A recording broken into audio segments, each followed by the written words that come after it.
భయము అనేటువంటి అంశాన్ని మనము ధ్యానం చేసుకోవడానికి ప్రయత్నం చేద్దాం. దైవ భయము లేక దేవుని యందు భయము. ఒక మాటను నేను మీకు చూపిస్తాను. చూపించిన తర్వాత ముందుకెళ్దాం. మొదటి తిమోతి పత్రిక కనిపిస్తుందా? మొదటి తిమోతి పత్రిక 3వ అధ్యాయము. అపోస్తలుడైన పౌలు తిమోతికి రాసినటువంటి మొదటి పత్రిక 3వ అధ్యాయము 16వ వచనాన్ని నేను చదువుతాను. 3వ అధ్యాయము 16వ వచనాన్ని నేను చదువుతాను.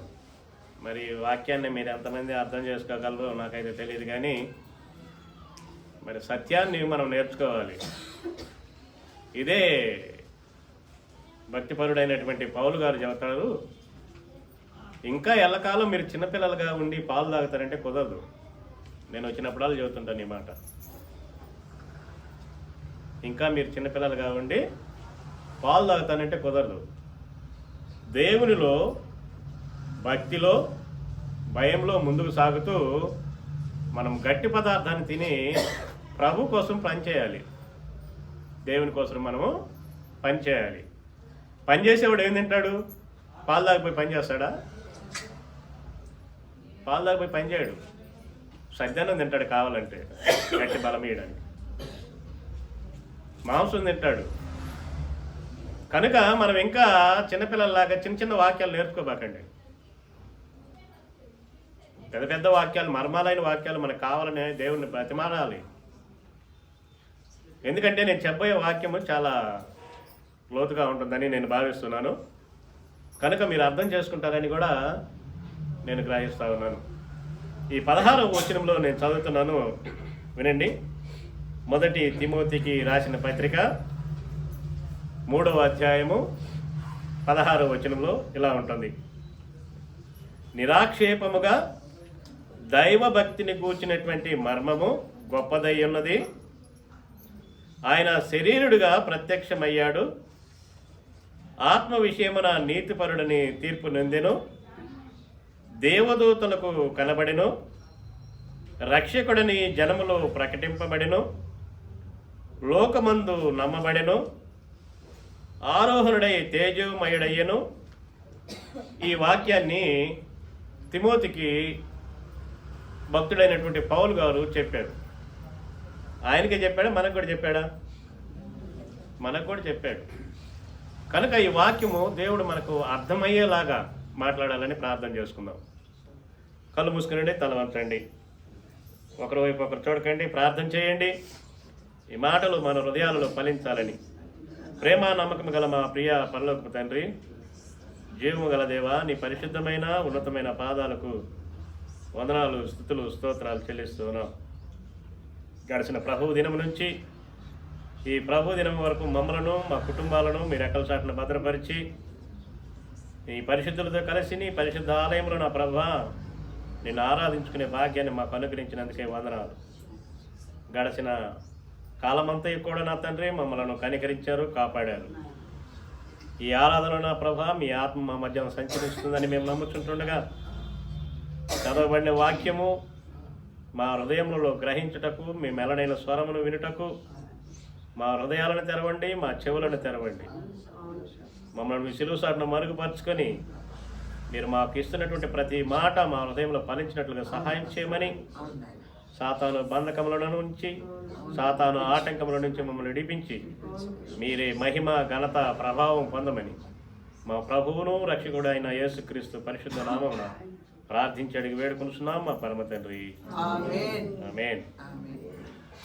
అయితే ప్రియులారా, ఈ వాక్యాన్ని ఎందుకు మనం ఎంచుకున్నాము అంటే 2024 డిసెంబరు 2వ ఆదివారం మనం ఉన్నాం. అంటే ఇంకెన్ని ఆదివారాలు ఉన్నాయి ఈ సంవత్సరానికి? ఇంకొక 3 ఆదివారాలు ఉన్నాయి. ఈ 3 ఆదివారాలు కూడా కనురేపాటును మరుగైపోతాయి. ఎందుకంటే మనం ఉత్సాహంలో ఉన్నాం. ఎందుకు తెలుసా? క్రిస్మస్ ఉత్సాహం. మీ సంఘంలో ఇంకా రాలేదు కానీ అనేక సంఘాలలో స్టార్ట్ చేశారు. అనేక సంఘాలలో స్టార్ట్ చేశారు. ప్రభు ఏం చెప్పాడు ఈ లోకంలో జీవించినప్పుడు? ఈ పండగ చేయమని చెప్పాడా? ఆయన క్రీస్తు పూర్వము 4లో ఆయన ఈ లోకానికి వచ్చాడు. క్రీస్తు శకము 20వ సంవత్సరంలో, అంటే 30వ సంవత్సరం అనుకోండి, 30వ సంవత్సరంలో ఆయన మరణించాడు. అంటే 33.5 సంవత్సరాలు ఈ లోకంలో ఆయన జీవించాడు యేసు ప్రభు. ఆయన మరణించి తిరిగి పరలోక రాజ్యం వెళ్ళేటప్పుడు ఆయన చెప్పిన మాట ఏంటంటే, నన్ను నమ్మిన మీరు, నా యందు విశ్వాసం ఉంచిన మీరు సర్వలోకమునికెళ్ళి సర్వ సృష్టికి నా సువార్తను ప్రకటించండి. రెండవ మాట ఏం చెప్పాడు? ఇదిగో నేను తిరిగి వచ్చు పర్యంతరము నా జ్ఞాపకార్థ నిమిత్తమై మీరు ఏం చేయాలంటే నా శిలువ మరణాన్ని జ్ఞాపకం చేసుకోండి, పునరుద్ధాన్ని జ్ఞాపకం చేసుకోండి. మరి నేటి దినాల్లో క్రైస్తవులు ఏం జ్ఞాపకం చేసుకుంటున్నారు? ఏం జ్ఞాపకం చేసుకుంటున్నారు? ఉత్సాహాలు జ్ఞాపకం చేసుకుంటున్నారు, పండగలు జ్ఞాపకం చేసుకుంటున్నారు, సంతోషకరమైనటువంటి దినాలను జ్ఞాపకం చేసుకుంటున్నారు. మీరు ప్రపంచంలోకి ఒకసారి తొంగి చూస్తే దేవుని యొక్క రాకడ బహు త్వరగా ఉంది. సూచనలు మనకి ఈజీగా కనిపిస్తున్నాయి, చాలా కనిపిస్తున్నాయి. మనకున్నటువంటి 218 దేశాలలో 177 దేశాల్లో యుద్ధాలు జరుగుతూ ఉన్నాయి. 177 దేశాలలో యుద్ధాలు జరుగుతున్నాయి. మిగతా దేశాల్లో దేవునికి వ్యతిరేకత ఉంది, దోపిడీలు ఉన్నాయి, దుర్మార్గత ఉంది, అపవిత్రత ఉంది. ఇవన్నీ కూడా మిగతా దేశాలలో ఉన్నాయి. మరి ఈ క్రైస్తవుల మీద పెట్టిన భారాన్ని విడిచిపెట్టి పండగలు చేసుకోవడానికి కొద్దిగైన బుద్ధి ఉందా? సంతోషించడానికి కొద్దిగైన జ్ఞానం ఉందా? ఒక పక్క నశించిపోతున్నారు. దేవుడు నీ మీద భారం పెట్టాడు. ఏం భారం పెట్టాడు? ఆయన పనిచేసి వదిలిపెట్టి వెళ్ళాడు. ఆ వదిలిపెట్టి వెళ్ళిన పనిని మనము పూర్తి చేయాలని దేవుడు కోరుకుంటా ఉంటే మనం ఇంకా మత్తయి సువార్తలో చెప్పినట్టుగా ఇళ్ళను కట్టుచు, పెళ్లికి ఇచ్చు, తాగుతూ, త్రింతూ, సంతోషిస్తూ ఉంటే మరి ఆయన వచ్చినప్పుడు ఏం సమాధానం చేద్దాం?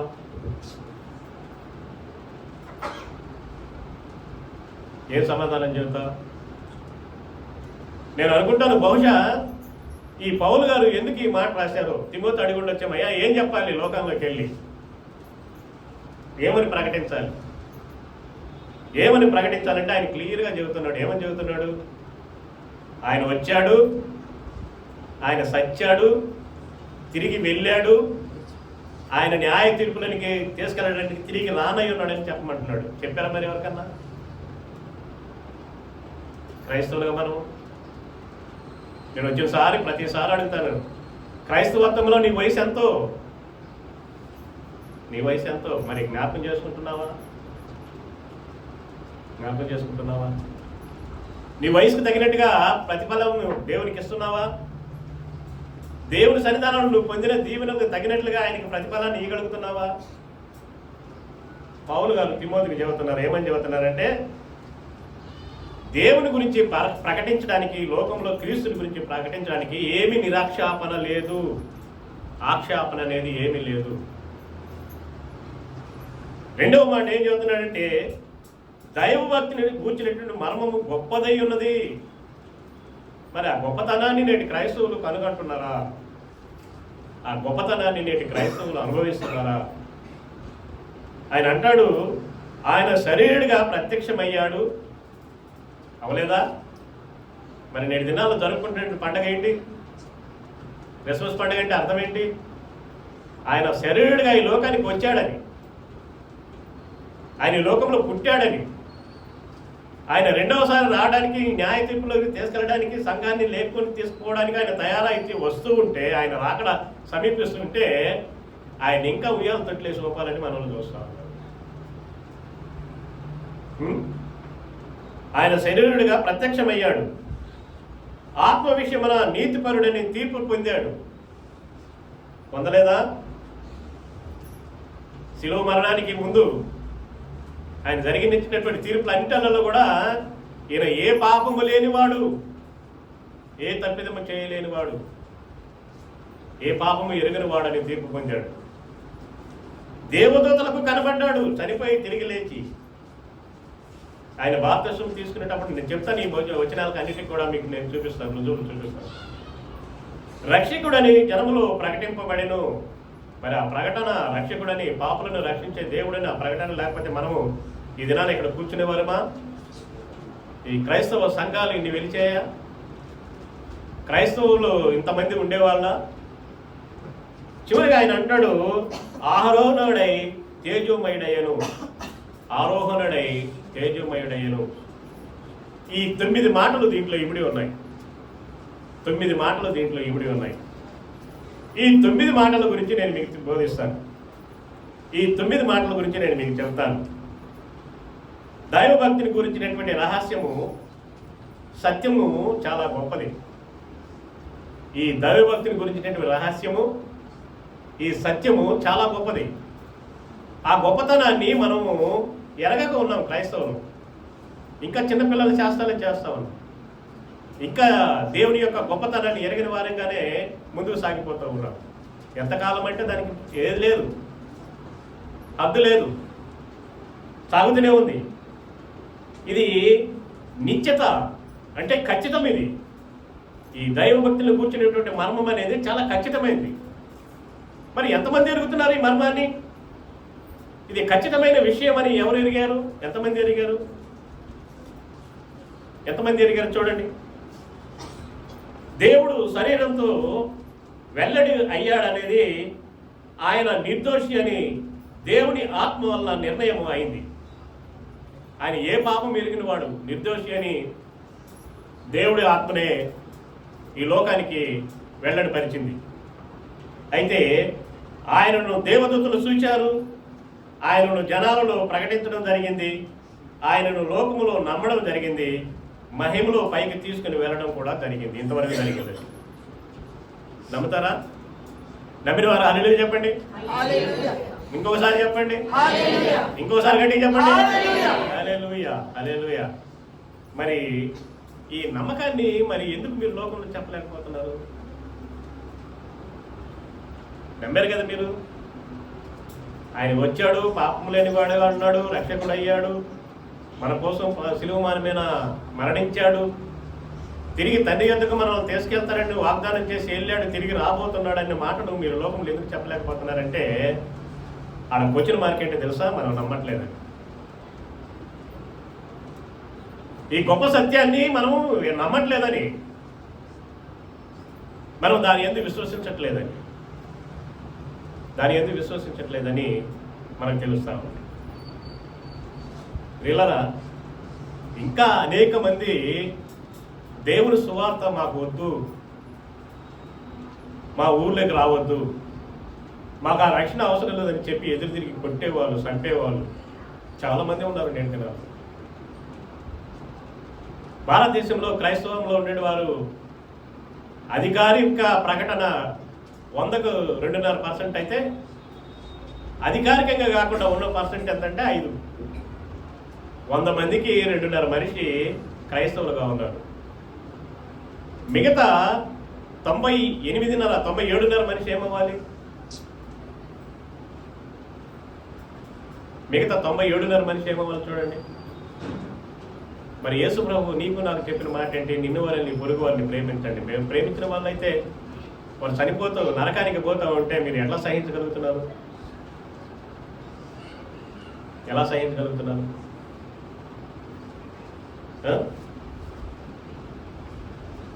ఈ 9 మాటలకు నేను అర్థాన్ని మీకు చెప్తాను. ఈ వచనంలో 9 వచనాలు, 9 పాయింట్స్ ఉన్నాయి. 9 పాయింట్స్ నేను మీకు చెప్తాను.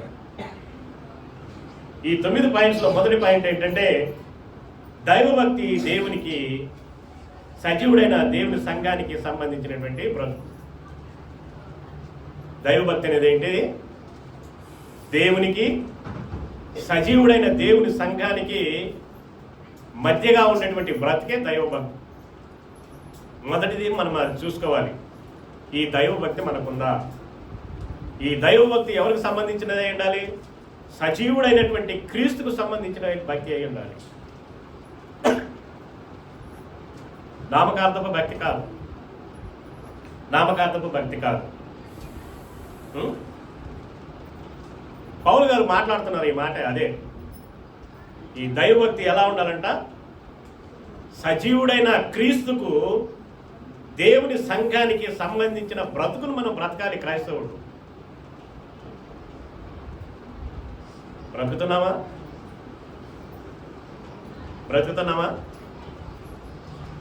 రెండవది చెబుతాడు ఆయన, ఈ రహస్యము చాలా సత్యమైనది. ఈ బ్రతుకు రహస్యము చాలా సత్యము. మరి సత్యాన్ని గురించి ఆయన రోమీయులకు రాస్తూ ఇలాగ అంటాడు. చూడండి, రోమీయులకు రాసిన పత్రిక 16వ అధ్యాయంలో 25-26 వచనాలలో ఈ మాట ఉంటుంది. రోమీయులకు రాసిన పత్రిక 16వ అధ్యాయము 25-26 వచనాల్లో ఈ రీతిగా ఉంటుంది. సమస్తమైన అన్యజనులు విధేయులగునట్లు అనాది నుండి రహస్యంగా ఉంచబడి ఇప్పుడు ప్రత్యక్షపరచబడిన మర్మము నిత్య దేవుని ఆజ్ఞ ప్రకారము ప్రవక్తల లేఖనముల ద్వారా వారికి తెలియబడి ఉన్నది. ఈ మర్మము అనుసరించి ఉన్న నా సువార్త ప్రకారముగాను యేసుక్రీస్తును గూర్చిన ప్రకటన ప్రకారముగాను మిమ్మలను స్థిరపరచుటకు శక్తిమంతుడును జ్ఞానవంతుడైన దేవునికి యేసుక్రీస్తు ద్వారా నిరంతరము మహిమ కలుగునుగాక. ఎవరికి బయలుపరచబడదండి ఇది? అర్థమైందా మీకు? ఇంకా ఎంతకాలం నటన జీవితాన్ని జీవిస్తారు? ఇంకా ఎంతకాలం మాకు తెలియదు అనుకుంటుంటారు? ఎంత సత్యమైనటువంటి మర్మాలను దేవుడు మనకు బయలుపరుస్తున్నటువంటి బైబిల్. నాకు నవ్వు వస్తుంటుంది. ఒక్కొక్కరు చదువుతారు, నేను 24 గంటల బైబిల్ మొత్తం చదువుతాను. ఏం చదువుతాడు వాడు? బొంద. సంవత్సరం నేను బైబిల్ చదివానంటే కొంచెం మనం అనుకోవచ్చు. ఏం చదువుతారు? ఇదేమైనా పేపర్, న్యూస్ పేపరా? ఈ ఒక్క వచనానికి అర్థం తెలియాలంటే నువ్వు జన్మంతా కిందకి పైకి తిరిగినా కూడా అర్థం కాదు. మరి ఏం చదివినట్టు బైబిల్? ఏం అర్థం చేసుకున్నట్టు, ఏం జీవిస్తున్నట్టు అర్థం చేసుకోండి మీరు. నేటి క్రైస్తవుడు ఎంత దైనందినమైన స్థితిలో ఉన్నాడు. అంత నాకు తెలుసు అనుకుంటున్నాడు కానీ ఏం తెలియదు. నేను విశ్వాసిని అనుకుంటున్నాడు, దేవుని మర్మాలు నాకు తెలుసు అనుకుంటున్నాడు, ఏమి తెలియదు. నేను చెప్పబడిన మాట చూడండి, సమస్తమైన అన్ని జనులు విశ్వాసమునకు విధేయులగునట్లు. నడుచుకుంటున్నావా క్రైస్తవుడా? ఏమైనా ప్రకటించావా క్రైస్తవుడా? నీ ప్రవర్తన మార్చుకున్నావా క్రైస్తవుడా? ఏం లేదు. సమస్తమైన అన్ని జనులు నేటి దినాల్లో ఎలా ఉన్నారంటే మా కొద్ది రక్షణ అంటున్నారు. ఎందుకంటే నీ బ్రతుకును బట్టి, నా బ్రతుకును బట్టి. వీడి క్రైస్తవుడు అని చెప్పుకుంటాడు, వీడి అలవాట్లు చూడు, వీడి మాటలు చూడు, వీడి చేష్టలు చూడు, వీడి క్రియలు చూడు, వీడి చూపులు చూడు, వీడి తలంపులు చూడు. మరి మాకెందుకు, మా దేవుడు మాకు లేరా అంటున్నారు. మరి సిగ్గులేదా మనకి?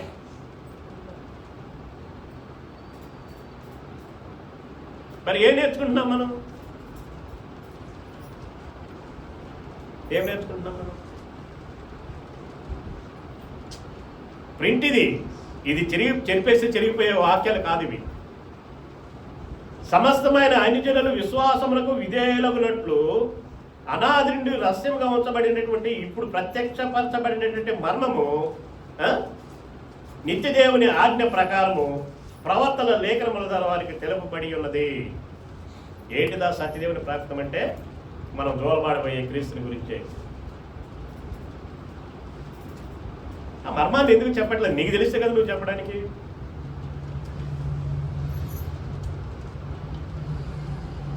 ఆ మర్మాన్ని నువ్వు ఎందుకు చెప్పలేదంటే నీకు తెలిస్తే కదా చెప్పడానికి.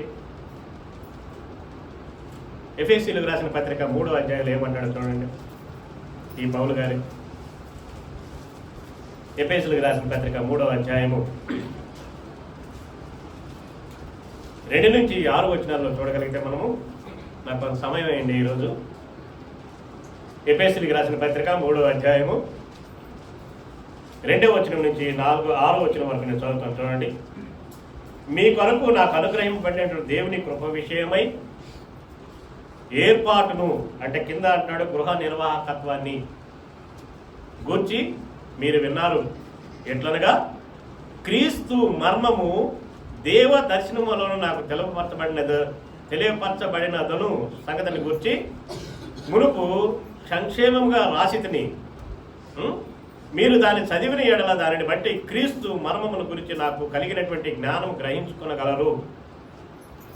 ఈ మర్మం ఇప్పుడు ఆత్మ మూలంగా దేవుని పరిశుద్ధులకు అపోస్తులకును ప్రవక్తలకును బయలుపరచబడినట్లుగా పూర్వకాలమందు మనుషులకు తెలియపరచబడలేదు. ఈ మర్మం మీదనగా అన్ని జనులు సువార్తలను క్రీస్తు యేసునందు యూదులతో పాటు సహా వారసులకును ఒక శరీరమందు సాటి అవయవములను వాగ్దానములు పాలివారై ఉన్నారన్నదియే. దీని అర్థమేంటి? క్రీస్తు ఒక మర్మముగా ఉండి ఆ మర్మాన్ని బయలుపరుస్తూ దేవుడు లోకానికి మానవ అవతారిగా వచ్చిన తర్వాత ఈ మర్మము ఎక్కడి వరకు ఉన్నది? యూదులలో మాత్రమే దాగి ఉన్నది. ఆ దాగి ఉన్నటువంటి మర్మాన్ని క్రీస్తు ఈ లోకానికి వచ్చి నీ కోసం నా కోసము చనిపోయి సమాధి చేయబడి తిరిగి లేచిన తర్వాత అందరినీ ఈక్వల్గా చేశాడు. ఎవడైనను, ఏ జాతి వాడైనను, ఏ రంగు వాడైనను భేదము లేకుండా క్రీస్తు యొక్క రక్షణలోనికి రావాలనే దేవుడు ఈ మర్మాన్ని బయలుపరిస్తే నేటి దినాలలో ఎలా ఉందో తెలుసా? మాకొద్దు, మాకు అక్కరలేదు, మాకు అవసరం లేదు అని చెప్పుకుంటున్నారు. మరి ఈ మర్మాన్ని ఎరిగిన నువ్వు ఆ మర్మాన్ని బయట తీసుకెళ్ళి చెప్పగలుగుతున్నావా? ఈ రక్షణ మర్మాన్ని ఎరిగిన నువ్వు ఇదయ్యా రక్షణ మార్గము, ఇది మర్మము, నేటి దినాన బయలుపరచబడినది, అది క్రీస్తు పూర్వము 4వ సంవత్సరములో జరిగినది అని నువ్వు చెప్పగలుగుతున్నావా? ఈ మర్మము బట్టబయలై నేటికి 2027 సంవత్సరాలు అయిందని చెప్పగలుగుతున్నావా? మరి ఏం చెప్పగలుగుతున్నావు? మా ఇంట్లో పండగ చేసుకుంటున్నాను, పైన స్టార్ పెట్టాను, కింద బార్ పెడతాను రమ్మంటున్నావు. ఏం చెబుతున్నావు? మా పండగ వచ్చింది, అలా నోటి దగ్గర అప్పులు చేసాము, 2%, 3%, 4%, ఇదిగో పైన స్టార్ పెట్టాను, కింద బార్ పెట్టాను, మీకు రండి. ఇది అనమాట మర్మం, రక్షణ మర్మం. క్రైస్తవుడా,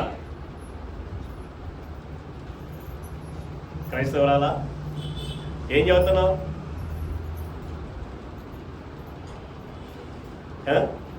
ఇలాంటి వాక్యాలు చదువుతుంటే మనకు నిద్ర వస్తుంది. ఎందుకంటే అర్థం కాదు కదా. భయం ఉంటే ఉణుకు పుడుతుంది, చెమట వస్తుంది, నాకు చెమట వస్తుంది. దేవుని యొక్క భయం ఉంటే చెమటలు పుడతాయి, రోమాలు లెక్కపడుచుకుంటాయి. అది లేని వారికి ఏమవుతుందని నిద్ర వస్తుంది. ఇంకొక మర్మం కూడా నేను చూపిస్తాను, చూడండి. మీకు ఇంకొక మర్మం కూడా నేను చూపిస్తాను.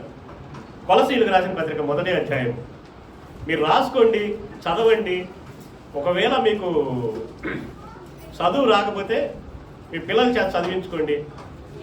కొలసీయులకు రాసిన పత్రిక 1వ అధ్యాయము 27, 28 వచ్చినారు. 26, 27 వచ్చినారు.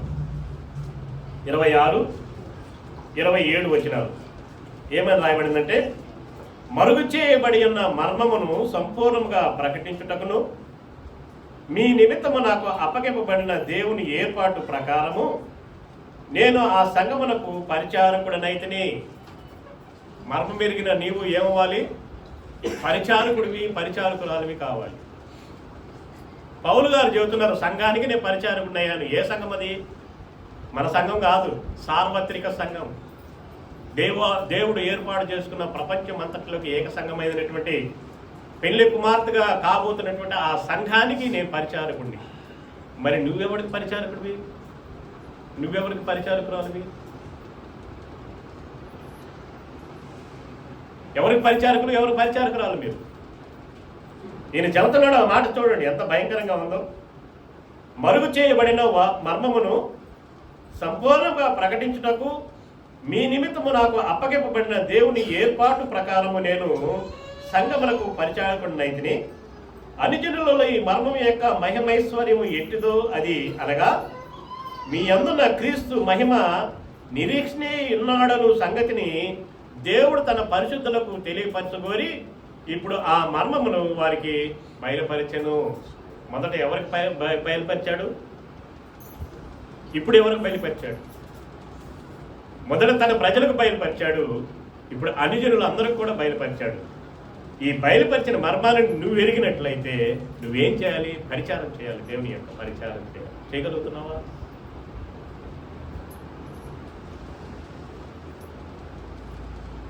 ఇంకా ఎంతకాలం వినాలి మన వాక్యము? ఇంకా ఎన్ని పండగలు రావాలి? ఇంకా ఎన్నిసార్లు చెప్తే మర్మాలు మనకు తెలుస్తాయి? ఇంకా ఆశీర్వాదము, దీవెన, కృప అయిపోయినాయి. తెలుసా మీకు ఆ విషయాలు? బైబిల్ సత్యాలు ఒక వచనాన్ని తీసుకుంటే చెప్పడానికి కొన్ని గంటలు పడుతుంది. కృపకాలము దాటిపోతా ఉంది. మనం అనుకుంటున్నారు, చాలా మంది చెబుతారు ఇంకా మనం కృపకాలంలో ఉన్నాము, దేవుని యొక్క కృపలోనే ఉన్నాము అనుకోని. లేదు, ఆ కాయిన్ని తిరగేశాడు ఆయన.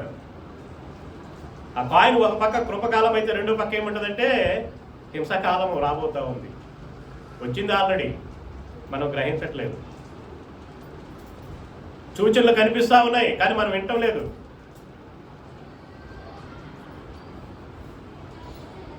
మనం వింటం లేదు. బండ గుర్తు ఏంటో తెలుసా? చెదరిపోయినటువంటి ఇశ్రాయేలులు తిరిగి తన రాజ్యంలో సంఘముగా చేర్చబడినప్పుడు వారు పాపాన్ని ఎరిగి వాళ్ళు రక్షణను పొందిన తర్వాత క్రీస్తు వస్తాడనేటువంటి వాగ్దానాన్ని నెరవేర్చబోయే సమయము దగ్గర పడ్డది. ఎందుకో తెలుసా? 1947 మనకు స్వతంత్రం వస్తే 1948 ఇజ్రాయేల్కు స్వతంత్రం వచ్చింది. చెదరగొట్టబడిన వారందరూ కూడా నానా మార్గాలను ఇజ్రాయేల్కు చేరుతున్నారు. ఇప్పుడు ఆల్రెడీ చేరిపోతున్నారు కూడా. మనం అనుకుంటున్న వాక్యాలు వింటున్నాము, సంవత్సరాలు గడుస్తూ ఉన్నాయి. దేవుడు మనకు ఆయుష్ ఇచ్చాడు, ఆరోగ్యాన్ని ఇచ్చాడు. ఆయన రాకడ ఇంకా చాలా దూరం ఉంది అనుకుంటున్నాం, కానీ సమీపంగా ఉంది. ఆయన ఎప్పుడు డోర్ కొడతాడో తెలియదు ప్రియులారా. ఇన్ని మర్మాలు మనం ఎరుగుతా ఉన్నాము. మరి నీ ఇంట్లో, నీ కుటుంబంలో, నీ వాళ్ళకి ఎవరికైనా చెప్పగలిగావా ఈ మర్మాలను? ఇంకా పండగ వస్తుంది కదా, నా బట్టలు తేలేదు అనుకుంటున్నారేమో. ఇంకా పండగ వస్తుంది కదా, నా అవసరాలు తీర్చలేదు మా తల్లిదండ్రులు అనుకునే వాళ్ళు ఉన్నారు. ఇంకా పండగ వస్తుంది, మన పిల్లలకి అవసరాలు ఇంకా తీర్చలేదు మనం అనుకునే వాళ్ళు ఉన్నారు. కానీ దేవుని యొక్క రాకడ ఉంది, రక్షణలోనికి మన కుటుంబాలను నడిపిద్దాం అనుకునే వారు ఈ దినాలలో చాలా తక్కువ మందిగా ఉన్నారు. గుర్తుపెట్టుకోండి, అది మనకు కావాలి ప్రాముఖ్యత. అందుకే యేసు ప్రభు కొండ మీద ప్రసంగంలో చెప్పిన మాట ఏంటో తెలుసా? ఒకడు లోకమంతయు సంపాదించుకుని తన ప్రాణమును పోగొట్టుకుంటే ఏమి ప్రయోజనము? మరి నీ ప్రాణాన్ని దక్కించుకోవాల్సింది అక్కడ. ఇన్ని మర్మాలు ఎరిగి నువ్వు ప్రాణాన్ని దక్కించుకోలేకుండా ఇష్టానుసారంగా తిరిగితే, వచ్చి కూర్చొని సమయం గడితే ఏం ప్రయోజనము? ఎవరికి చేసావు నువ్వు పరిచర్య? దేవుడు కోరుకుంటున్నాడు నీ పరిచర్యను. ఆయన మర్మాన్ని చెప్పాడు, ఇప్పి చెప్పాడు, చూపించాడు. మరి నిన్ను పరిచర్యకి వెళ్ళమంటే నువ్వేం చేస్తున్నావు? ప్రశ్న కాదా అది? ఏడిగితే నీ ఏం చెప్తావు నువ్వు? ఎంతమందికి పరిచర్య చేసావంటే ఏం చెప్పగలవు నువ్వు? ప్రియులారా,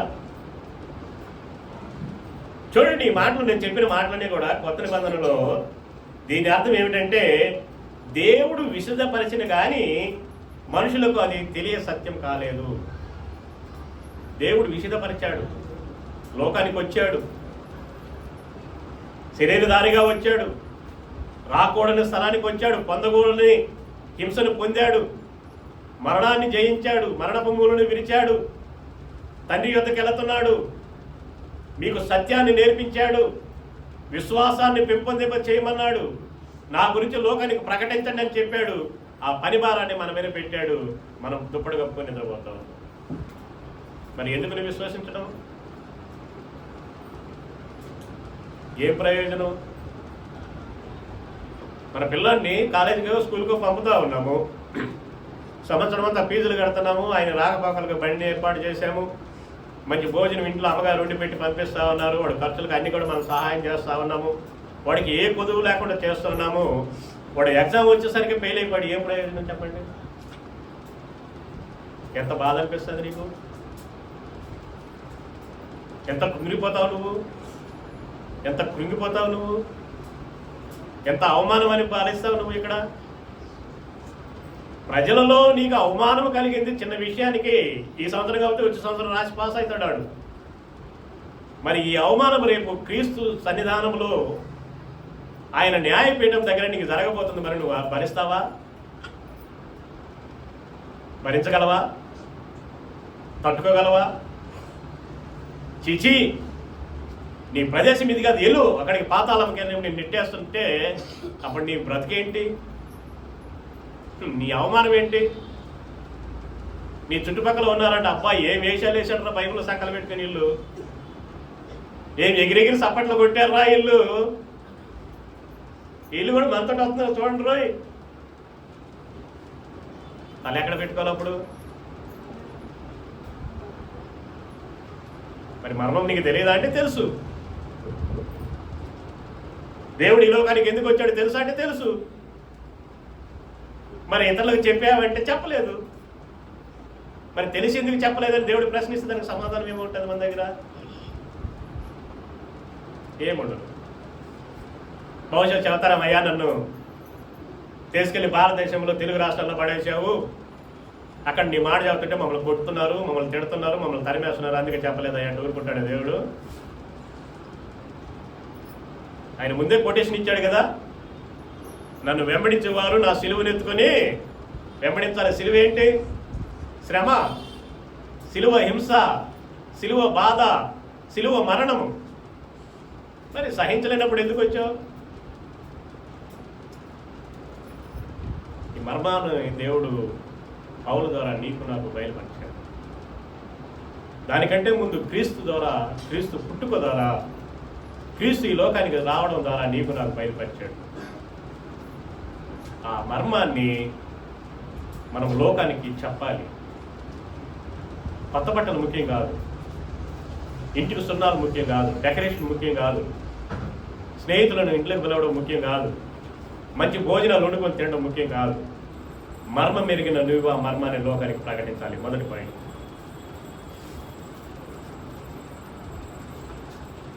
ఈ సత్యాన్ని దేవుడు మనకు తెలియజేశాడు, కానీ అది మనము గ్రహించలేకపోయాం. రెండవ మాటలంటాడు, ఆయన ఎలాగూ వెల్లడిపరిచాడు అనగా దేవుడు శరీరముతో వెల్లడిపరిచాడు. ఆ రహస్యాన్ని, ఆ సత్యాన్ని దేవుడు మనకి ఎలాగూ వెల్లడిపరిచాడు లోకంలో ఉన్న నీకు నాకు అంటే ఆయన శరీరము ద్వారా వెల్లడిపరిచాడని పౌలు గారు చెబుతున్నారు. పౌలు గారు మనకు చెబుతున్నారు, దేవుడు శరీరముతో వెల్లడిపరిచాడు. ఇది క్రొత్త నిబంధన గ్రంథం అంతటిలో ఏకీభవిస్తుంది అని పౌలు గారు చెబుతున్నారు. ఈ కొత్త నిబంధన గ్రంథంలో ఉన్నటువంటి 27 పుస్తకాలలో దీనిని వెల్లడిపరుస్తుందని ఆయన చెబుతున్నాడు. ఉదాహరణకు నేను చూపిస్తాను చూడండి. ఫిలిప్పీలకు రాసిన పత్రిక 2వ అధ్యాయము 6వ వచనంలో ఆ మాట ఉంటుంది. ఏమని మాట ఉంటుంది అది? ఫిలిప్పీలకు రాసిన పత్రిక 2వ అధ్యాయము 6వ వచనంలో ఉన్న మాట ఏంటంటే, ఆయన దేవుని స్వరూపం కలవాడై ఉండి దేవునితో సమానంగా ఉండుట విడిచిపెట్టకూడదని భాగ్యమని ఎంచుకొనలేదు గాని, చాలు, దేవుడితో సమానంగా ఉండాలన్న భాగ్యాన్ని ఆయన ఎంచుకోలేదు. కానీ ఆయన ఏం చేశాడంట? మనుషుల పోలికగా పుట్టి దాసుని స్వరూపము ధరించి తను తానే రిక్తునిగా చేసుకోలేను అని ఉంటాడు. రిక్తుడు అంటే ఏంటంటే ఏమి లేనివాడిగా. మనం అంటాం చూడు, తాను తగాద లేనోడు వీడు, అలాగొచ్చాడు. అది మర్మం. ఆ మర్మం ఎరిగిన వాడే కదా నువ్వు పండగ చేసుకుంటున్నావు. ఆ మర్మం తెలిసే కదా మీరు పండగలు చేసుకుంటున్నారు. తెలిసిన నువ్వు పండగ చేసుకోమని చెప్పట్లేదు దేవుడు. లోకానికి ప్రకటించండి. అగ్నిలో పడుతున్న వారిని లాగమని దేవుడు సెలవిస్తుంటే మనం ఏం చేస్తున్నామంటే మన ఇష్టానుసారంగా జీవిస్తూ ఉన్నాం. మన ఇష్టానుసారంగా జీవిస్తూ ఉన్నాం. లూకాసు వార్తలో ఉంటుంది కదా, లూకాసు వార్త 2వ అధ్యాయం 11వ వచనంలో ఉంటుంది. దానిని బట్టి ఈ దినాల్లో జరుగుతున్నటువంటి వాక్యాలు అయ్యే ఉంటాయి. ఆ వాక్యాలని ఇప్పుడు మనకు బోధిస్తూ ఉంటారు చాలామంది. ఆ వాక్యాలకి మనం ఇంట్రెస్ట్ చూపిస్తాం. ఎక్కడైనా బయటికి వెళ్ళి ఏదో వాక్యం చదువుతుంటే అది ఎందుకయ్యా, క్రిస్మస్ పండుగ గురించి చెప్పండి అయ్యా అంటుంటారు. ఏంటిది ఆ వాక్యం? 2:11 ఏముంటుంది చూడండి. దావీదు పట్టణమందు నేడు రక్షకుడు మీ కొరకు పుట్టి ఉన్నాడు, ఈయన ప్రభు అయిన క్రీస్తు. ఆ రక్షణ మర్మము నీకు నాకు తెలిసింది, కోట్ల మందికి తెలిసింది. ఎందుకు చెప్పట్లేదు? ఎందుకు భయపడుతున్నాము? ఎందుకు బాధపడుతున్నాము? ఎందుకు వణికిపోతున్నాము?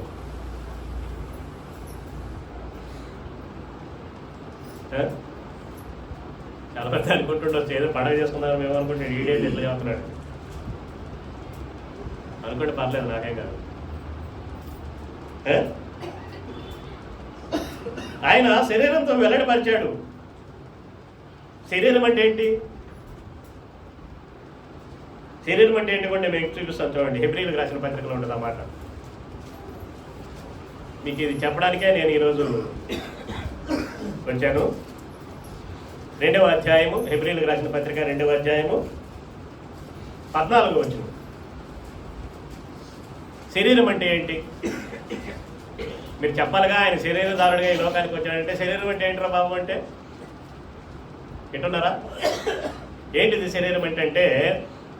హెబ్రీలకు రాసిన పత్రిక 2వ అధ్యాయం 14వ వచనం ప్రకారము, కాబట్టి ఆ పిల్లలు రక్త మాంసము గలవారైనందున ఆ ప్రకారమే మరణము యొక్క బలము గల వారిని, అనగా అపవాదిని మరణము ద్వారా నశింపజేయుటకును జీవితకాలం అంతయు మరణ భయము చేత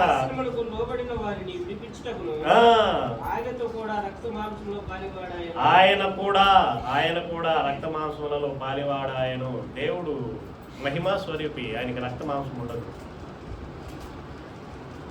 లోకాన్ని రక్షించడానికి ఆయన ఏం చేశాడంట? ఇదిగో ఈ పనికి మాలిన శరీరాన్ని ఆయన కూడా దాల్చుకోవాల్సి వచ్చింది. ఇది శరీరం. తెలుస్తుందా ఒక్కొక్క రహస్యం మీకు? వింటున్నారా? చెప్పగలరా రేపు మీకు ఎవరికన్నా? స్టార్ట్ అయినాయా క్యారల్ సింగింగ్స్? మీకు కూడా ఉన్నాయా? ఏం చెబుతారు క్యారల్ సింగింగ్స్లో? క్రైస్తవుడి ఇంటికి క్రైస్తవుడే వెళ్తాడు. అన్నింటికి వెళ్తాడా? దేవుడిని ఎరిగిన వాడి ఇంటికి వెళ్తాడే వెళ్తాడు. మోటి సామెత ఉంది కదా, జోగి జోగి రాసుకుంటే ఏం రాలేదంట? అదే రాలే, అదే రాలద్ది.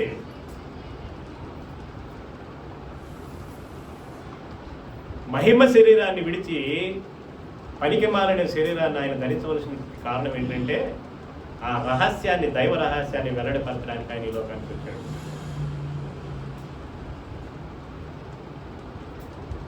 అంత మాత్రమే కాదు, 10:5 చూడండి ఏం రాయబడిందో.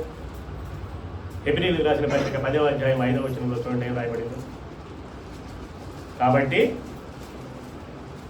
ఆయన ఈ లోకమందు ప్రవేశించినప్పుడు ఇలాగూ చెబుతున్నాడు, మరియు అర్పణివు నువ్వు కోరలేదు కానీ నాకు ఒక శరీరమును అమర్చితివి, పూర్ణ హోమములను పాప పరిహారార్థ బలులను నీకు ఇష్టమైనవి కావు. చాలు చాలు. ఆ కింద అంటాడు, ఇది ఎక్కడి నుంచి తీసుకున్నారు? కీర్తన గ్రంథం 40వ అధ్యాయము 6-7 వచనాలలో పాస్టర్ గారు చెప్పారు కదా దావీదు గురించి. ఆ దావీదు మహారాజు చెప్పినటువంటి మాట ఇది. యేసు ప్రభు అంటున్నాడంట, అయ్యా నువ్వు నన్ను ఇటు చేయలేదు కానీ లోకములోకి వెళ్ళి నీలాగా ఉన్నటువంటి బిడ్డలను నీ సన్నిధానం చేర్చడానికి నువ్వు నాకేం చేసావంటే ఒక శరీరాన్ని ఇచ్చావు, ఒక శరీరాన్ని ఇచ్చావు. ఆ శరీరంతో ఈ లోకాన్ని రక్షించాలి. అది మనం ఏం చేసింది ఆ శరీరము? నీకోసం నా కోసం ఒకసారి ఆ దేవుని సన్నిధానంలో తన రక్తాన్ని కార్చింది. పవిత్రమైన రక్తం. ఇందాక నేను చెప్పాను, నిర్దోషి అయిన రక్తము ఆయన ఏర్పాటు చేయబడ్డాడు, పాపము లేనివాడుగా ఎంచబడ్డాడు. అంతకుముందు ఇశ్రాయేలీయులు ఏం చేశారు? తమ పాపాల నిమిత్తమై ఉన్నవాడైతే ఎద్దును, గొర్రెను, మేకలను ఈ బలిచ్చేవారు, లేనివారు పావుర పిల్లలను తీసుకెళ్ళి బలిచ్చేవారు. మళ్ళీ వచ్చి మళ్ళీ అదే స్థితి. ఎక్కడున్నావు కొంగడంటే అక్కడే. మరి 2000 సంవత్సరాల పూర్వము దేవుడు తన స్వరూపాన్ని మార్చుకొని ఈ లోకానికి వచ్చి నీలాగు నాలాగు జీవించి నీకోసము నా కోసము తన యవ్వన రక్తాన్ని అర్పించాడు. మరి ఏ రహస్యాన్ని నీకు తెలుసు కదా, చెప్పగలుగుతున్నావా? ఈ రహస్యం నీకు తెలుసు కదా, చెప్పగలుగుతున్నావా? ప్రభుదినాన రొట్టె ద్రాక్షారసం తీసుకుంటావు కదా, ఏమని తీసుకుంటావు? ఆ రొట్టె ఆయన శరీరం అని, ఆ ద్రాక్షారసం ఆయన కాచిన రక్తం అని తెలుసు కదా. మరి రహస్యం నీకు ఎందుకు చెప్పట్లేవు? పాట ఉంది, నశించు ఆత్మలెన్నయో చేజారి పోతూ ఉండగా అనే పాట. మరి ఆత్మలు నశించి మన చేతుల నుంచి జారిపోతున్నా నీకు బాధ లేదా? చింతగా లేదా నీకు? నన్ను అడగొచ్చు, అయ్యా మీ కుటుంబంలో ఎవరు లేరా? అనేక మంది ఉన్నారు. ప్రార్థన చేస్తూ ఉంటాం, కన్నీరు కారుస్తూ ఉంటాం, వేదన చెందుతూ ఉంటాం. మా తల్లి కుటుంబాన్ని, నా తండ్రి కుటుంబాన్ని రక్షించయ్యా, మా ప్రాంతాన్ని, మా స్నేహితులను, మా బంధువులను, రక్త సంబంధికులను కనికరించయ్యని ప్రార్థన చేస్తుంటాం. ఆ దినం వస్తుంది, ఒక దినం వస్తుంది. చెప్తా ఉంటాం, వాక్యాన్ని బోధిస్తూ ఉంటాం. నీతి మారిన జనం, సిగ్గులేని జనం ఏం చేస్తాం? మరి మన ధర్మం ఏంటి? ఆయన రహస్యాన్ని మనం బట్టబయలు చేయడం, ఆయన రహస్యాన్ని మనం చెప్పడమే. ఆయన రహస్యాన్ని ఎలాగో బట్టబయలు చేశాడో ఆ బట్టబయలు చేసిన దాన్ని మనం నేర్చుకున్నాం కనుక దాన్ని తీసుకెళ్ళి లోకానికి చెప్పడమే, లోకాన్ని రక్షించడమే మన బాధ్యత. చేయగలుగుతున్నావా?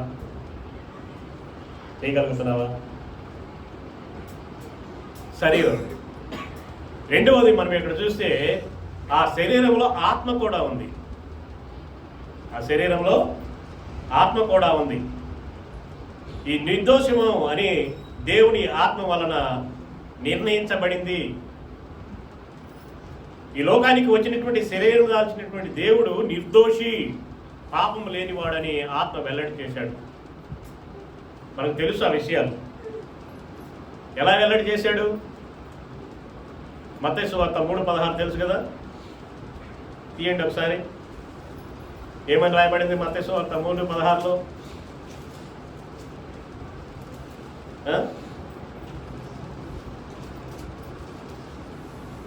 బాప్తిసం ఇచ్చి యోహాను బాప్తిసం ఇస్తున్నప్పుడు 3.5 సంవత్సరం ఆయన సమయం దగ్గర పడ్డది కనుక యేసు ప్రభు కూడా బాప్తిసం పొంది దేవుని సేవలో ముందుకు సాగాలని వచ్చి బాప్తిసం తీసుకుంటూ ఉన్నప్పుడు ఆయన బాప్తిసం తీసుకుని నీటిలో మునిగి పైకి లేచిన తర్వాత జరిగినటువంటి ఆత్మస్వరము ఇక్కడ పలకబడింది. చూడండి, అక్కడ రాయబడుతుంది 16వ వచనంలో. యేసు బాప్తిసమును పొందిన వెంటనే నీళ్ళలో నుండి ఒడ్డునకు వచ్చెను. ఇదిగో ఆకాశము తెరవబడెను. దేవుని ఆత్మ పావురం వలె దిగి తన మీదకి వచ్చుట చూచెను. మరియు ఇదిగో ఈయన నా ప్రియ కుమారుడు, ఈయన యందు నేను ఆనందిస్తున్నానని ఒక శబ్దం ఆకాశం నుండి వచ్చెను. పరిశుద్ధుడు. ఈ పరిశుద్ధిని ప్రకటించడానికి ఏంది బాధ? ఈ పరిశుద్ధిని ప్రకటించడానికి మనకేంటి బాధ? ఇంట్లో ఏ లోపమైన ఉందా? ఏ పాపమైన ఉందా? మరి పాపము లేనివాడిని, లోపము లేనివాడిని, శక్తివంతుడిని, ఆత్మతో నింపబడ్డవాడిని, దేవుని ఆకారంలో దేవుడిగా ఉన్నవాడు మనిషి ఆకారంలో ఈ లోకానికి వచ్చి నిన్ను నన్ను రక్షించేవాడిని చెప్పడానికి ఏంటి ప్రాబ్లము మనకి? ఏంటి ప్రాబ్లము మనకంటే ఆయన సత్యాన్ని మనం రుచి చూడలేదు ఇంకా, ఆయన ధైర్యాన్ని మనం రుచి చూడలేదు ఇంకా, ఆయన ఎందుకు మనం ఇంకా విశ్వసించలేదు. అది సత్యం అసలు. అందుకే ఒక కవి రాస్తాడు, రుచి చూచి ఎరిగి తిని యెహోవా ఉత్తముడనియు. మరి రుచి చూసాము మనం రుచి చూస్తే కదా దాని రుచి అయితే తెలిసేది, ఇతరులకు చెప్పేది. ఒక లడ్డు తీయగా ఉంటుందన్న సంగతి తెలుసు మనకి, చక్కెర చేస్తారన్న సంగతి తెలుసు. దాంట్లో మీ అమ్మ ఉప్పు వేసి చేసి నీకు ఇచ్చింది అనుకోండి, ఆ రుచి ఏమని చెబుతావు నువ్వు? యాక్చువల్గా అందరికీ తెలిసిన విషయం ఏంటంటే లడ్డు తీయగా ఉంటుంది. మీ అమ్మ నీకు ఉప్పేసి ఇచ్చింది, ఆ రుచి చూసి నువ్వు ఇతరులకు చెప్పాలి. మీ అమ్మకి ఏమని చెబుతావు? అమ్మ నీ అమ్మ నీకు ఉప్పేసి నువ్వేందంటావు, అవునా? మరి నువ్వు దేవుని రుచి చూడకపోతే నువ్వు ఎలా చెప్పగలవు? అది నీలో లోపం. దేవుడిని నువ్వు రుచి చూడలేకపోతే ఆయన చెప్పలేకపోవడం ఇతరులకు. హైదరాబాద్ బిర్యానీ ఫేమస్ అని అందరికీ తెలుసు. ఎంతమంది తిన్నారో ఆ రుచిని, ఒరిజినల్ బిర్యానీని? తెలియదు. ఆ రుచి చూసిన వాడికే తెలుస్తుంది అది ఎంత బాగుందో, నోటికి ఎంత ఇంపుగా ఉందో. మరి ఆ రుచి, దేవుని రుచి నువ్వు చూసావా? దేవుని రుచి నువ్వు చూసావా? యోహాను సువార్త 1వ అధ్యాయంలో ఇలా రాయబడి ఉంటుంది చూడండి. తెలుసు కదా మీకు, యోహాను భక్తుడు రాసినటువంటి మాటలు చాలా గొప్పవి. క్రీస్తుని గురించి ఆయన ఎలా ప్రకటించాడో చూడండి. యోహాను సువార్త 1వ అధ్యాయము 32 నుంచి 34 వరకు మనం చూడగలం ఆ మాటలు. 32 నుంచి 34 వరకు. మరియు యోహాను సాక్ష్యం ఇచ్చు, ఆకాశము నుండి దిగి వచ్చిన సూచికని ఈ ఆత్మ ఆయన మీద నిలిచెను. నేను ఆయనను ఎరుగనైతిని గాని నేలలో బాప్తిసం ఇచ్చినప్పుడు నన్ను పంపినవాడు నీవెవరి మీద ఆత్మ దిగి నిలుచుట చూసితో ఆయనే పరిశుద్ధాత్మలో బాప్తిసం ఇచ్చేవాడని నాతో చెప్పాను. ఈయనే దేవుని కుమారుడని నేను తెలుసుకొని సాక్ష్యం ఇచ్చి తిని నేను. మరి నీకు తెలియదా దేవుని కుమారుడు ఎవరో? యోహాను ఆ యొక్క పావురము దిగి రావడము, ఆ స్వరము వినడము వినేసి ఆయన అప్పుడే సాక్ష్యం ఇచ్చాడు. ఈయన ప్రభు అయిన క్రీస్తు, ఈయన రక్షకుడు, లోకరక్షకుడు, ఈయన దేవాది దేవుడు, సర్వ సృష్టికి ఆది సంభూతుడు ఈయనే, సర్వాన్ని సృష్టించిన వాడు ఈయనని సాక్ష్యం ఇచ్చాడు. మరి నువ్వు ఇన్ని సంవత్సరాలు విన్నావు కదా దేవుని వాక్యాన్ని, మరి నువ్వు ఎవరికైనా సాక్ష్యం ఇచ్చావా?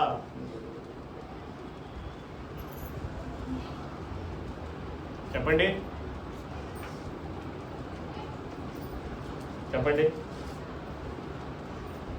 ఎవరికైనా సాక్ష్యం ఇచ్చావా? ఈయన దేవుని కుమారుడు, ఈయన మీద ఆత్మ దిగి వచ్చిందంటే ఈయన ఆత్మీయమైనటువంటి వాడు, పరిశుద్ధుడు. ఈయన మన పాపముల నుంచి విముక్తి చేయువాడు. ఈయన ఏ పాపము లేనివాడు. ఈయన మనకు సాలిన దేవుడని యోహాను సాక్ష్యం ఇచ్చాడు. మరి నువ్వు కూడా నువ్వు ఇచ్చావు కదా, ఆయనలో బాప్తిస్మం పొందావు కదా, పాపము నుంచి రక్షింపబడ్డావు కదా, దేవుణ్ణి నమ్మావు కదా, ఆయన ఏంది విశ్వాసం ఉంచావు కదా. మరి ఆయన గురించి సాక్ష్యం ఇచ్చావా? రోమీయులకు రాసిన పత్రిక 4వ అధ్యాయం ఎలా ఉంటుంది, 1వ అధ్యాయం 4వ వచనంలో ఎలా ఉంటుంది? అక్కడ అన్నీ కలిసి ఉంటుంది. నేను మధ్యలో చదువుతాను చూడండి. 4వ వచనము. దేవుడు తన కుమారుడును మన ప్రభువైన యేసుక్రీస్తు విషయమై ఆ సువార్తను పరిశుద్ధ లేఖనముల యందు తన ప్రవక్తల ద్వారా ముందు వాగ్దానం చేసెను. యేసుక్రీస్తు శరీరం బట్టి దావీదు సంతానముగాను, మృతులలో నుండి పునరుద్ధరణ అయినందున పరిశుద్ధమైన ఆత్మను బట్టి దేవుని కుమారుడుగాను ప్రభావముతో నిరూపింపబడెను. ఆయన నిరూపించుకున్నాడు, నేను దేవాది దేవుణ్ణని, నేను రక్షకుణ్ణని, నేను పాపము లేనివాడిని. ఎరుగుదాం మనం తెలుసు, ఆత్మీయమైనటువంటి విషయాలు మనకు ఎరిగొన్నాం. మరి ఈయన పరిశుద్ధాత్ముడని మీరు చెప్పగలుగుతున్నారా? ఎన్ని వచనాలు ఉన్నాయో చూడండి,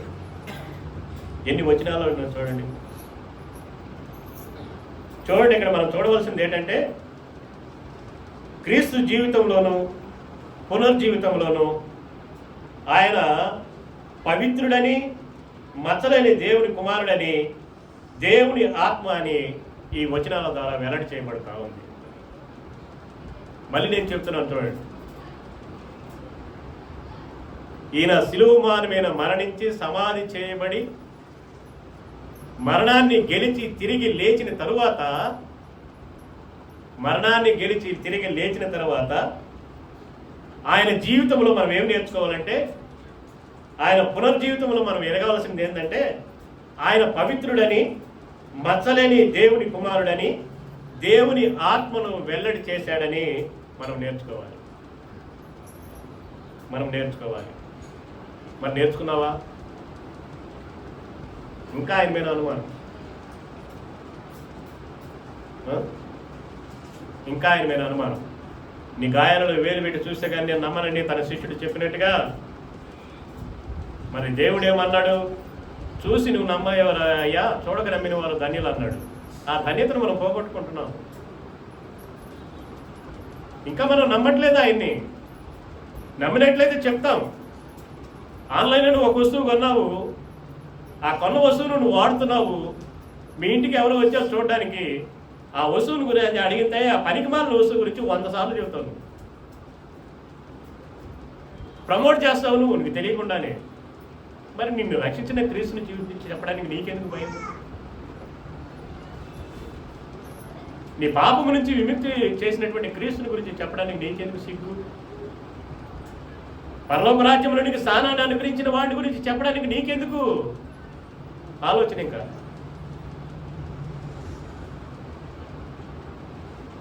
పిల్లరా,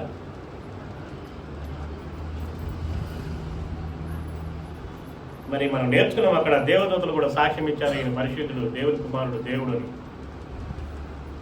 దేవదూతల గురించి మనం నేర్చుకోవాలంటే చాలా గొప్ప మాటలు ఉన్నాయి. అవి బైబిల్ గ్రంథంలో మనకు మొట్టమొదటిగా కనబడే దేవదూత ఆదికాండం 16వ అధ్యాయం 7వ వచనంలో కనిపిస్తుంది. తీపకండి, సమయం అయిపోతుంది, చెప్పేస్తాను. కనుక నేను చెప్తుంది ఏంటంటే, క్రీస్తు జన్మించినప్పుడు అరణ్యంలోనే ఆయన ఇబ్బందులు పాలైనప్పుడు బాప్తిసం పొందిన తర్వాత ఈ దేవదూతలే ఆయనకు సహాయం చేశాయి.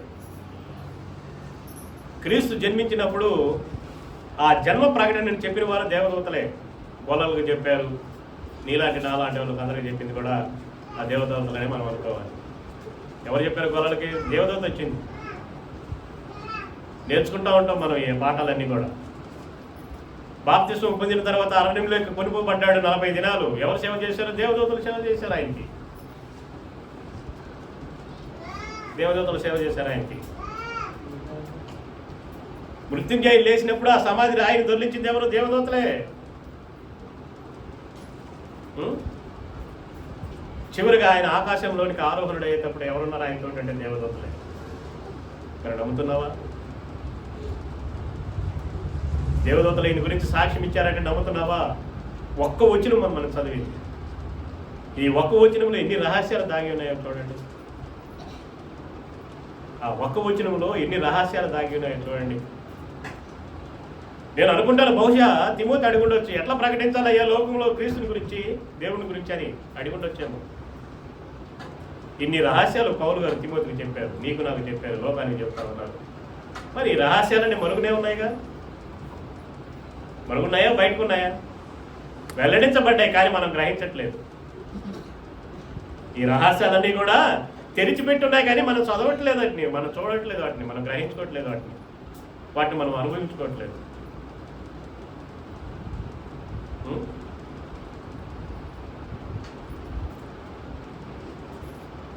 ఈ మాటలు మనం చూడాలి. దేవదూతలు ఆయనతో ఉన్నారన్న విషయాన్ని నేను చాలా చెప్పగలను.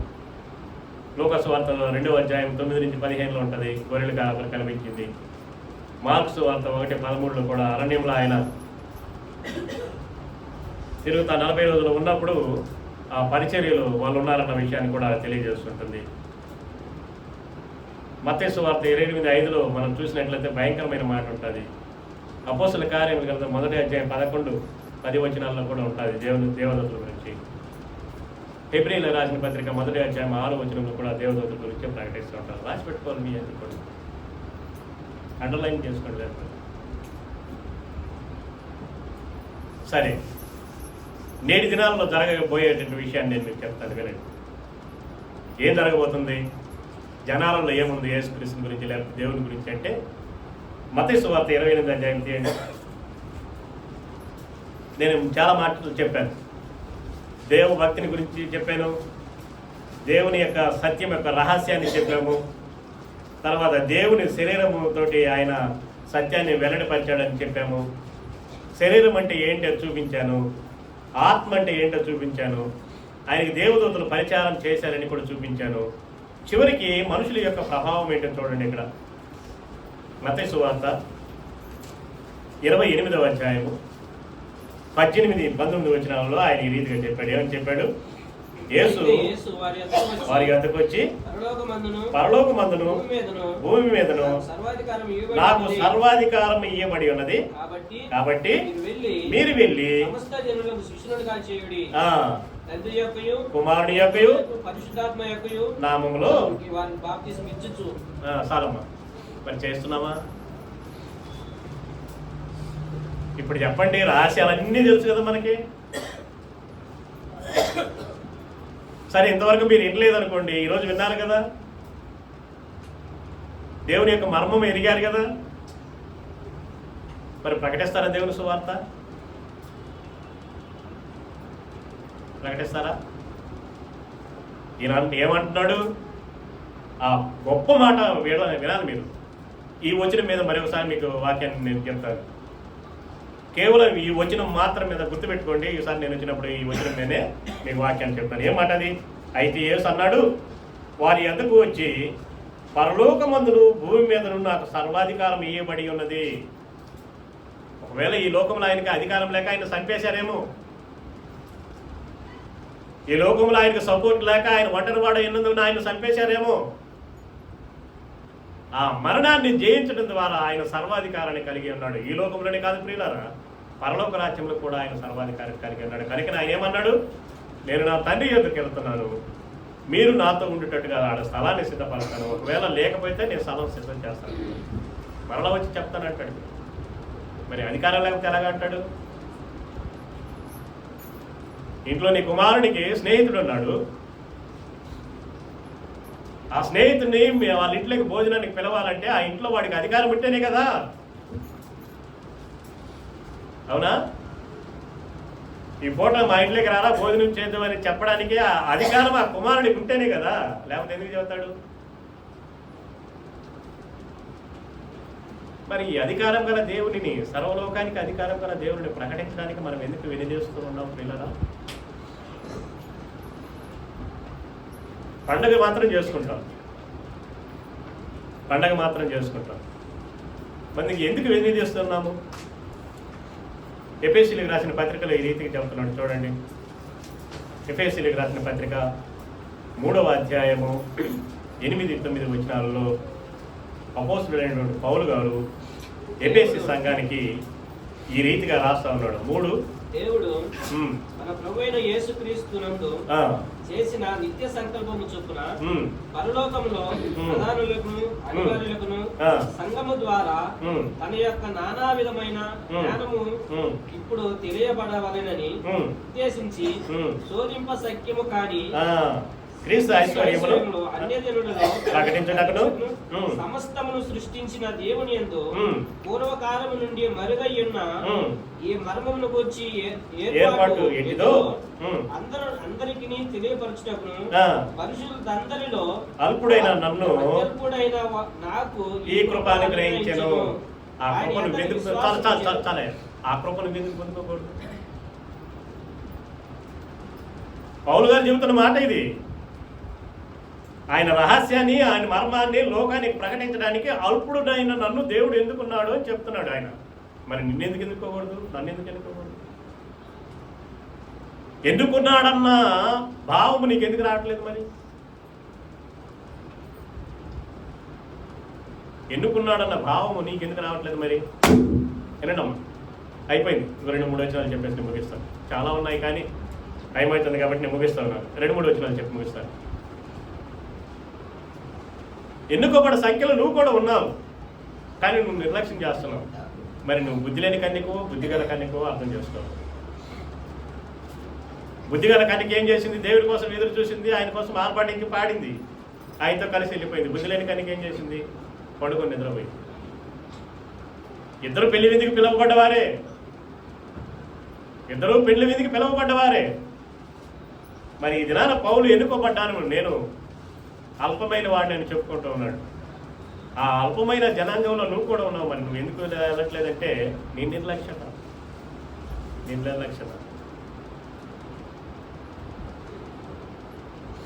ముగిస్తున్నాను నేను. నమ్మడం అంటే ఏంటి? జనములో నమ్మడం అంటే ఏంటి? సువార్త విని దేవుని యందు విశ్వాసం ఉంచడం నమ్మడం అంటే. మనం చెప్పే సువార్త విని దాని యందు విశ్వాసం ఉంచడమే నమ్మడం అంటే. ఆ సువార్త విని నమ్మడం అంటే ఏంటంటే అపోస్తుల కార్యముల గ్రంథంలో చాలా ఉంటుంది. టిక్కులు పెట్టుకుంటే ఇలా రాసుకోండి. అపోస్తుల కార్యముల గ్రంథం 4వ అధ్యాయం 4వ వచనంలో కానివ్వండి, 5వ అధ్యాయం 14వ వచనంలో కానివ్వండి, 9వ అధ్యాయం 42వ వచనంలో కానివ్వండి, 11వ అధ్యాయము 21వ వచనంలో కానివ్వండి, 14వ అధ్యాయం 1వ వచనంలో కానివ్వండి, 17వ అధ్యాయం 12వ వచనంలో కానివ్వండి, 18వ అధ్యాయం 8వ వచనంలో కానివ్వండి, 19వ అధ్యాయం 18వ వచనంలో, 21, 20 వచనాల్లో సువార్తను ప్రకటించడమే. ఆ సువార్త ప్రకటించబడినప్పుడు వారు నమ్మి విశ్వసించడమే. అది నమ్మకం. ఆ నమ్మకాన్ని కలిగించేసే బాధ్యత దేవుడు నీ మీద నా మీద పెట్టాడు. వారికి ఆ నమ్మకాన్ని కలిగించాలంటే మనం ఒరిజినాలిటీ అయి ఉండాలి. ఆ నమ్మకం వాళ్ళు మనం గుర్తించాలంటే మనం ఒరిజినాలిటీ అయి ఉండాలి. మనలో అవిశ్వాసత ఉండకూడదు.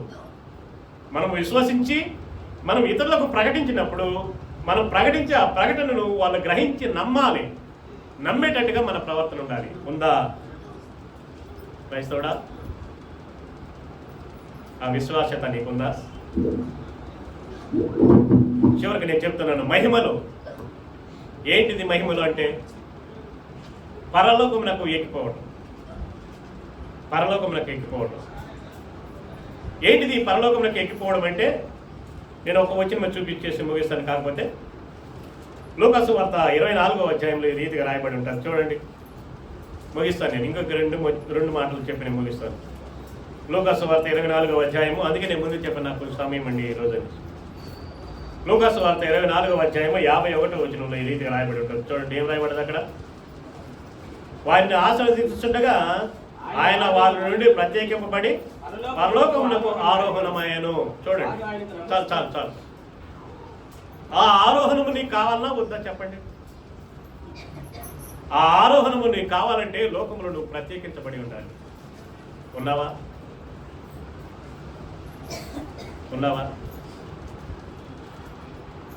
మా ఇంటి దగ్గర ఒక 2-3 క్రైస్తవులు ఉన్నారు. వాళ్ళందరూ స్టార్లు పెట్టారు. అప్పుడే నేను పెట్టలేదు. క్యారల్ సింగింగ్ కూడా వస్తున్నారు. మా ఇంటికి రాలేదు.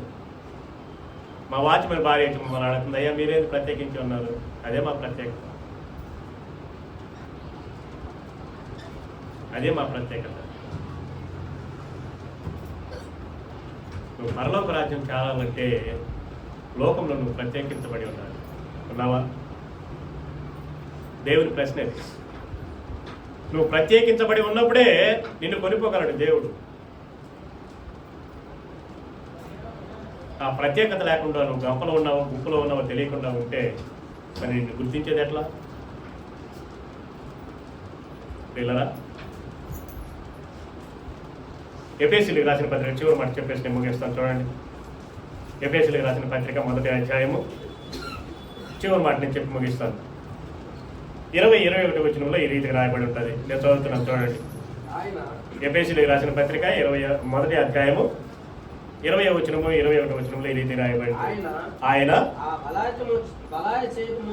ఆ బలాతిశయము చేత క్రీస్తును మృతులలో నుండి లేపి సమస్తమైన ఆధిపత్యము కంటేను, అధికారము కంటేను, శక్తి కంటేను, ప్రభుత్వము కంటేను ఈ యుగమందు మాత్రమే కాక రాబోవు యుగమునందును పేరు పొందిన ప్రతి నామము కంటేను ఎంతో హెచ్చుగా పరలోకమునందు ఆయనను తన కుడి పార్శ్వమున కూర్చుండబెట్టుకుని ఉన్నాడు. ఆయన ప్రత్యేకించబడ్డాడు కనుక ఈ ఘనత ప్రభావాలు ఆయనకే దక్కాయి.